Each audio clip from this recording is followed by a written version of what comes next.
एकनाथ शिंदे की शिवसेना के 5 से 6 विधायक उनके संपर्क में हैं।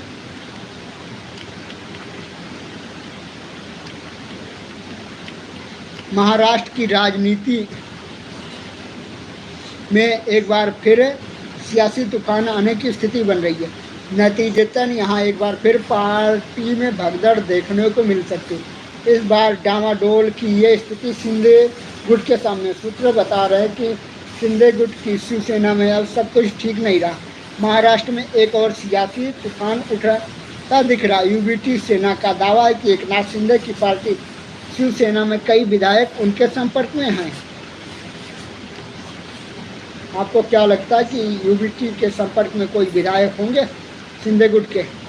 यूबीटी सेना में जाने के इच्छुक विधायक। यूबीटी सेना का दावा है कि एकनाथ शिंदे की शिवसेना के कई विधायक उनके संपर्क में और वापस यूबीटी सेना में शामिल होने के इच्छुक हैं। यूबीटी सेना के वरिष्ठ नेता का दावा है कि एकनाथ शिंदे की शिवसेना के 5 से 6 विधायक उनके संपर्क में और उन्होंने यूबीटी सेना में वापस शामिल होने की इच्छा जताई। जल्द ही उद्धव ठाकरे इस पर फैसला लेंगे और उनकी घर वापसी होगी।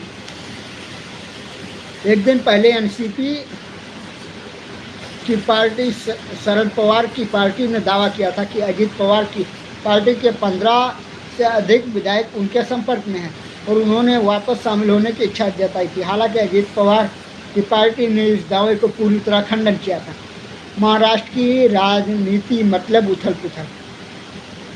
महाराष्ट्र की राजनीति का पर्याय ही उथल पुथल है। एनसीपी के मुखिया शरद पवार के समय यह सिलसिला चला आ रहा। उन्होंने खुद भी कई बार किसी की सरकार गिराकर दूसरे की सरकार या अपनी सरकार बनाई है। इस खेल में बीते साल उनके साथ हुआ जब उनके भतीजे अजित पवार ने उनकी नाक के नीचे से पार्टी और सिंबल छीन लिया। अब एनडीए के साथ मिलकर राज्य सरकार में शामिल हो गए। अब एक बार फिर अजीत गुट के नेताओं की वापसी की बातें सामने आ रही हैं। आपको क्या लगता है कि अजीत गुट ने जबकि इससे इनकार किया है कि उनकी पार्टी के कोई नेता दूसरी पार्टी के संपर्क में है। शिंदे असली शिवसेना, लेकिन चुनाव परिणाम कुछ और कहते हैं। उधर यही हाल उद्धव ठाकरे और शिंदे के पास असली शिवसेना का तमगा है, लेकिन लोकसभा चुनाव के बाद इस तरह की बातें निकलकर सामने आ रही कि शिंदे गुट में सब कुछ ठीक नहीं। ये स्थिति क्यों बन रही, इस पर अभी अब तक ठीक विश्लेषण तो नहीं किया जा सकता, लेकिन एक अनुमान ये जरूर है कि लोकसभा चुनाव में आए परिणाम इसकी वजह हो सकते हैं। महाराष्ट्र में उद्धव गुट के सामने कमतर साबित हुआ शिंदे गुट। असल में महाराष्ट्र में जहाँ बीजेपी को यूपी और बंगाल की तरह करारा झटका लगा, तो वहीं व्यक्तिगत तौर पर शिंदे गुट के भी आगे कमतर ही साबित हुआ।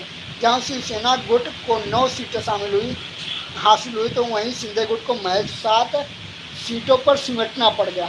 इसके अलावा मुंबई के किंग बनकर भी उद्धव ही उभरे, क्योंकि Mumbai north, Mumbai south, Mumbai central पर उद्धव गुट का ही जीत मिली। मुंबई साउथ और मुंबई साउथ सेंट्रल पर उद्धव गुट और शिंदे गुट की सीधी लड़ाई थी, जिसमें शिंदे गुट को मुंह की खानी पड़ी।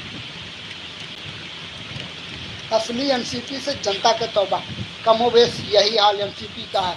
अजित पवार भले ही अपने आप को असली कहते हो, लेकिन जनता का समर्थन नकली एनसीपी यानी शरद पवार के पास है। इसलिए चुनाव में शरद पवार को 8 सीटें मिली, लेकिन अजीत पवार के खाते में 1 सीट आई। बल्कि वह तो नाक और पावर की लड़ाई बारामती में भी हार गई। इस तरह के नतीजे देखने के बाद अंदर खाते में विधायकों के बीच आत्ममंथन चल रहा होगा कि क्या उन्होंने एंड चुनाव से पहले इस तरह पार्टी का फेरबदल कर कोई गलती कर दी, या उन्होंने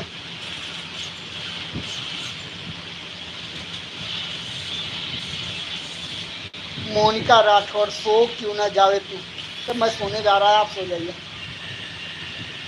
हालांकि अजीत गुट ने आधिकारिक तौर पर उथल को अफवाह बताया। इस